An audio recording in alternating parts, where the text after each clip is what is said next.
പുതിയൊരു വീഡിയോയിലേക്ക് എല്ലാവർക്കും സ്വാഗതം. വിശ്വാസികൾക്ക് പറശ്ശിനിക്കടവ് മുത്തപ്പൻ എന്നതുപോലെയാണ് മലബാറുകാർക്ക് മയ്യഴിയമ്മ. കണ്ണൂർ, കോഴിക്കോട് ജില്ലകൾക്കിടയിലായി പോണ്ടിച്ചേരി കേന്ദ്രഭരണ പ്രദേശത്തിൻ്റെ ഭാഗമായ മാഹിയിലാണ് മയ്യഴിയമ്മയുടെ ദേവാലയമായ മാഹി സെൻറ്റ് തെരേസാസ് ദേവാലയം സ്ഥിതി ചെയ്യുന്നത്. നാനാജാതി മതസ്ഥരായ ആളുകൾ ഒരു വ്യത്യാസവുമില്ലാതെ വിശ്വാസപൂർവ്വം എത്തുന്ന ഈ ദേവാലയത്തിലെ പെരുന്നാൾ മതമൈത്രിയുടെ അടയാളം കൂടിയാണ്. ഇന്ത്യയിലെ ഏറ്റവും അധികം ആളുകൾ സന്ദർശിക്കുന്ന ആരാധനാലയങ്ങളിൽ ഒന്നാണ് മാഹിയിലെ സെൻറ്റ് തെരേസാസ് ദേവാലയം. കേരള സംസ്ഥാനവുമായി അതിർത്തി പങ്കിടുന്ന പുതുച്ചേരി സംസ്ഥാനത്തും കേന്ദ്രഭരണ പ്രദേശമായ മാഹിയിലുമാണ് ഈ ദേവാലയം സ്ഥിതി ചെയ്യുന്നത്.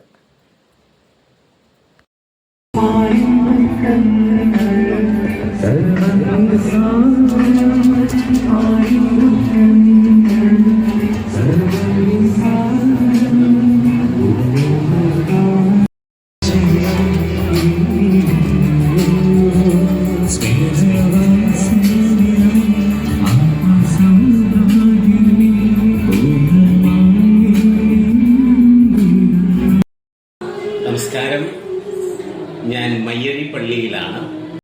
സ്നേഹമുള്ളവരെ, മാഹി തീർത്ഥാടന കേന്ദ്രത്തിൽ മഹോത്സവം ആരംഭിച്ചിരിക്കുകയാണ്. മയ്യഴി ജനതയ്ക്ക് മാഹി ദേവാലയം എന്ന് പറയുന്നത് ഒരു വികാരമാണ്. കാരണം ഈ അമ്മയുടെ പാദാന്തികത്തിൽ വന്ന് പ്രാർത്ഥിക്കുന്നവർക്കൊക്കെ അത്ഭുതങ്ങൾ കിട്ടിയിട്ടുണ്ട്. ഒത്തിരി അനുഭവങ്ങൾ അവരിവിടെ വന്ന് പങ്കുവയ്ക്കാറുണ്ട്. അങ്ങനെയുള്ള ഒരു സാഹചര്യത്തിൽ ഈ ഒരു 2024 ഒക്ടോബർ 5 ആരംഭിച്ചിരിക്കുന്ന മഹോത്സവത്തിൽ ഏറെ പ്രത്യേകതകളുണ്ട്. അതിലൊരു പ്രത്യേകത എന്ന് പറയുന്നത് ഭാരത കത്തോലിക്ക സഭയിൽ അല്ലെങ്കിൽ ആഗോള കത്തോലിക്ക സഭയിൽ തന്നെ മാഹി ദേവാലയം അറിയപ്പെട്ടു എന്നുള്ളതാണ്. ഇതൊരു ബസിലിക്കയായി ഉയർത്തപ്പെട്ടിരിക്കുകയാണ്. അതിനുശേഷം ആദ്യമായാണ് ഈ മഹോത്സവം ആരംഭിച്ചിരിക്കുന്നത്. ഈ മഹോത്സവത്തിൻ്റെ ഏറെ പ്രത്യേകത എന്ന് പറയുന്നത് 5-ാം തീയതി മുതൽ 22-ാം തീയതി വരെ നീണ്ടു നിൽക്കുന്ന ഒരു മഹോത്സവമാണ്. ഒത്തിരി പേര്, അതൊരു മതത്തിൻ്റെ അടിസ്ഥാനത്തിലല്ല, സമൂഹം ഒറ്റക്കെട്ടായി നാനാജാതി മതസ്ഥർ ഒരുമിച്ച് വന്ന് കരഞ്ഞ് കണ്ണീരോടുകൂടി പ്രാർത്ഥിക്കുന്ന ഒരിടമാണ് ഇവിടെ. ഇതൊരു പവർ ഹൗസാണ്. ഇവിടെ വന്ന് നിൽക്കുമ്പോൾ തന്നെ നമുക്കൊരു വലിയ എനർജി ഫീൽ ചെയ്യാറുണ്ട്. കാരണം അത്രമാത്രം ദൈവിക ചൈതന്യം നമുക്ക് ഇവിടെ ഫീൽ ചെയ്യുന്നുണ്ട്. 14-ാം തീയതി 15-ാം തീയതി പ്രധാനപ്പെട്ട തിരുനാളുകളിൽ ഉരുൾ നേർച്ച, ശയന പ്രദക്ഷിണം എന്നിങ്ങനെ ആത്മീയ ചൈതന്യം ഉണർത്തുന്ന ഒത്തിരി കാര്യങ്ങളുണ്ട്. പ്രദക്ഷിണമാണ്. അങ്ങനെയുള്ള എല്ലാ കാര്യങ്ങളും വളരെ നന്നായി പോകുന്ന ഒരിടമാണ് മാഹി ദേവാലയം. ഈ ദേവാലയത്തിലേക്ക് വരുവാനും ഈ ദേവാലയത്തിലെ മഹോത്സവത്തിൽ പങ്കെടുക്കുവാനും ഈ ആത്മീയ ചൈതന്യം അനുഭവിക്കുവാനും നിങ്ങൾക്കെല്ലാവർക്കും സാധിക്കട്ടെ. എല്ലാവിധ ഭാവുകങ്ങളും നേരുന്നു. അമ്മ ത്രേസ്യായുടെ മാധ്യസ്ഥ്യം നിങ്ങൾക്കുണ്ടാകട്ടെ എന്ന് ആശംസിക്കുകയും ചെയ്യുന്നു. Thank U.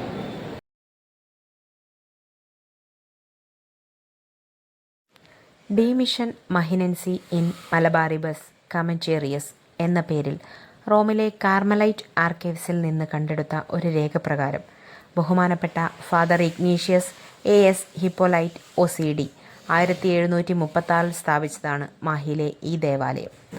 1723 വടകരയ്ക്കടുത്തുള്ള കടത്തനാട് രാജാവായിരുന്ന ബയനോർ രാജാവിൻ്റെ കാലത്താണ് ഇറ്റാലിയൻ ബഹുമാനപ്പെട്ട Father Dominic of Saint John മാഹിയിൽ വന്ന് മാഹി മിഷൻ സ്ഥാപിച്ചത്.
സർവശക്തനായ ദൈവം പിതാവും പുത്രനും പരിശുദ്ധാത്മാവും നിങ്ങളെ അനുഗ്രഹിക്കുമാറാകട്ടെ.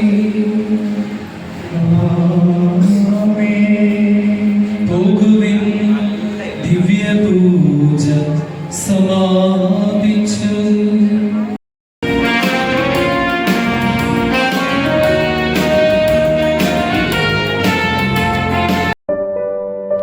കോഴിക്കോട് രൂപതയിൽ സ്ഥിതി ചെയ്യുന്ന ഈ ദേവാലയം ഒരു മൈനർ ബസിലിക്കയുടെ അന്തസ്സിലേക്ക് ഉയർത്തപ്പെട്ടിരിക്കുന്നു.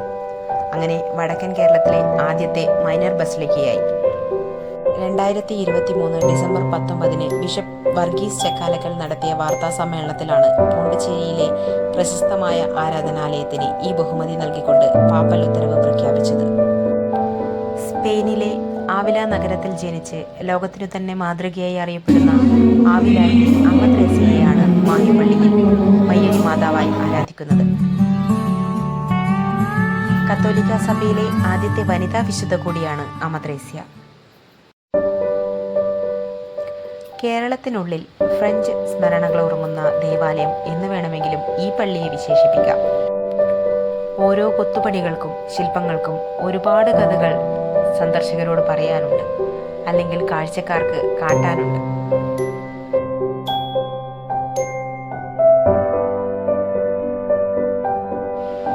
എല്ലാ വർഷവും ഒക്ടോബർ 5 ആരംഭിച്ച് 22 അവസാനിക്കുന്ന 18 ദിവസത്തെ പെരുന്നാളാണ് ഇവിടെയുള്ളത്. 10,000-കണക്കിന് ആളുകൾ പങ്കെടുക്കുവാനെത്തുന്ന ഈ പെരുന്നാൾ അക്ഷരാർത്ഥത്തിൽ മാഹിയുടെ ദേശീയോത്സവം തന്നെയാണ്. തിരുനാൾ ദിവസങ്ങളിൽ മാത്രം പൊതുവണക്കത്തിനായി വയ്ക്കുന്ന മാഹിയമ്മയുടെ വിശുദ്ധ തിരുസ്വരൂപത്തിൽ എത്തി പ്രാർത്ഥിക്കുവാനും പൂക്കളർപ്പിക്കുവാനും ഒക്കെയായി 10,000-കണക്കിന് ആളുകൾ ഇവിടെ എത്തുന്നു.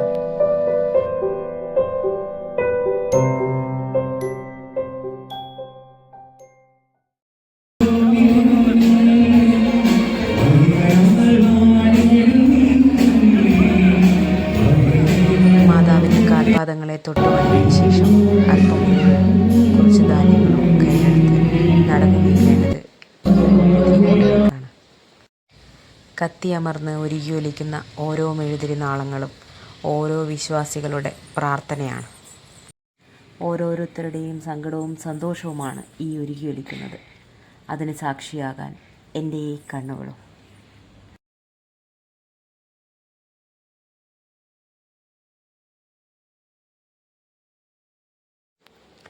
എല്ലാ ദിവസവും കൃത്യമായ ഇടവേളകളിൽ കൃത്യമായ പ്രാർത്ഥനകൾ ഇവിടെ നടക്കുന്നുണ്ട്.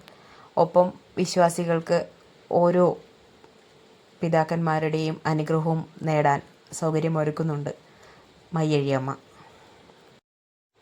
എല്ലാ ഉത്സവങ്ങളും ചടങ്ങുകളും കാഴ്ചകളും ഒക്കെ കണ്ട് നമ്മളെ ആകർഷിക്കുന്ന മറ്റൊന്ന് ഉത്സവപ്പറമ്പിലെ ചന്തകളാണ്. ഇവിടെയും അതിനൊരു കുറവും സംഭവിച്ചിട്ടില്ല. ഈ കാണുന്ന ഓരോ രൂപങ്ങളും ഓരോ വിശ്വാസങ്ങളാണ്, ഓരോ ചരിത്രങ്ങളുണ്ട് ഓരോ രൂപങ്ങൾക്കും ചിത്രങ്ങൾക്കും പറയാൻ. അതിൻ്റെ ഭംഗി ഒട്ടും ചോർന്നു പോകാതെ ഒപ്പിയെടുക്കാൻ എനിക്ക് സാധിച്ചു എന്ന് തന്നെയാണ് തോന്നുന്നത്. എൻ്റെ കണ്ണിന് ഒരുപാട് കുളിരേകുന്ന കാഴ്ചയായിരുന്നു ഈ നിശ്ചല ദൃശ്യങ്ങൾ. ഓരോ ചിത്രങ്ങൾക്കും ഓരോ കഥ പറയാനുള്ളതുപോലെ തോന്നി. തൂങ്ങിയാടുന്ന കൊന്തകൾ, ഓരോന്നിൻ്റെയും വർണ്ണങ്ങൾ എൻ്റെ കണ്ണിനെ ഒരുപാട് ആകർഷിച്ചു. ഈ ചിത്രങ്ങളിലും രൂപങ്ങളിലും ഒതുങ്ങുന്നില്ല ചന്ത. മധുരമൂറുന്ന ഹൽവയും കണ്ണിനും കാതിനും അണിയാനുള്ള ആഭരണങ്ങളും കളിപ്പാട്ടങ്ങളും ഒക്കെ കൊണ്ട് ഈ ഒരു ചന്ത സജീവമാണ്.